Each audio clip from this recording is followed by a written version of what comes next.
मैं तो आप सबको कहना चाहूँगा, अब आप इतने बड़े हो गए हैं कि आप 100 चैन तोड़ने के लायक हो गए हैं, इतने समर्थ हो गए हैं। कभी ये मत कहना कि भजन हम नहीं कर पाएंगे, कभी ये मत कहना ये काम हम नहीं कर पाएंगे। बस आप ठान लें तो वही हो जाएगा। बस आपको ठान लेना है, आपको संकल्पित होना है। हम नहीं कर पाए वो आप कर देंगे, कोई ऊपर वाले नहीं कर पाए वो हम कर देंगे। बस ठान लीजिए कि ये हमें करना है। तो मैं वृद्धों की कथा कह रहा हूं, ज्यादातर ऐसे बुढ़ापे में कहते अरे ये हम नहीं कर पाएंगे, कैसे भजन, कैसे माला घुमा लेंगे, अब कैसे वृंदावन चले जाएंगे, अब तो हम बूढ़े हो गए हैं, अब कैसे चले जाएंगे वृंदावन, अब तो हम बूढ़े हो गए हैं। ये तुम नहीं बोल रहे, तो चैन में बंधे हुए हो। छोटे से चैन में ही बंधे हैं और अभी तक बंधे ही हो। अब तुम्हें क्या पता कि तुम इतने बड़े हाथी हो गए हो कि 25 चैन तोड़ दो, लेकिन वो अभ्यास में आ गया छोटे से ही वो चैन में बंधने का। ये हम नहीं कर पाएंगे। कैसे वृंदावन जाएंगे, कैसे बद्रीनाथ जाएंगे, हम नहीं कर सकते। देने वाले भी बगल में भी हाथी बंधा है, वो कहता बिल्कुल सही बात है, मैं भी नहीं तोड़ सकता, क्योंकि वो भी तभी का चैन में ही बंधा हुआ है। तो चैन में जितने बंधे हैं वो परामर्श भी ऐसा ही देते हैं। उसी समय एक महात्मा चल करके आया, महात्मा ने कान में कहा कि अब तो छोटा हाथी नहीं, तू जवान हाथी है। और जैसे उसने कान में सुना कि तू जवान हाथी है, उसने एक झटका मारा, चैन ही नहीं टूटी, पेड़ भी गिर गया नीचे। ये गुरु लोग कान में जब मंत्र फूंकते हैं ना, जब मंत्र देते हैं, दीक्षा देते हैं, तो साधक इतना जोर लगाता है कि कामनाओं का पेट धराशायी हो जाता है और मुक्त हो जाता है, मुक्त हो जाता है। ऐसा जीवन, ऐसी जिंदगी, और ऐसा जीवन जीने में बहुत आनंद आता है, बहुत मस्ती आती है। पूरा देश हमें सुन पा रहा है। मैं कहूँगा, घर में रह रहे हैं आप, घर की सिर्फ जिम्मेवारियों को पूरा करना है, चैन में बंधना नहीं है, अब सांकल में बंधना नहीं है, जिम्मेवारियां बस। और ये पक्का मानिए कि ये घर हमारा नहीं है जहां हम रह रहे हैं, क्योंकि हमसे पहले वाले भी खाली करके चले गए। अपना होता तो कई को खाली करते, अपना नहीं था इसलिए खाली करके चले गए। ये मकान हमें और आपको भी खाली करके देना पड़ेगा।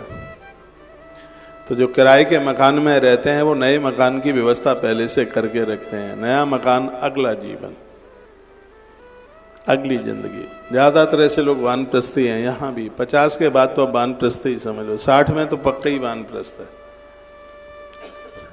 60।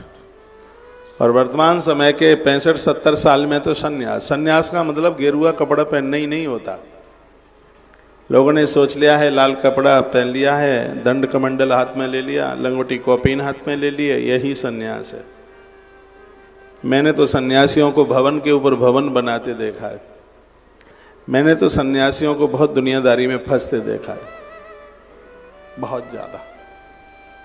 तो सन्यास का इससे कोई लेना देना नहीं है। सम्यः प्राश सन्यास, जहां इच्छाओं की पूर्ति हो गई है, अब कुछ नहीं चाहिए, मान प्रतिष्ठा नहीं चाहिए।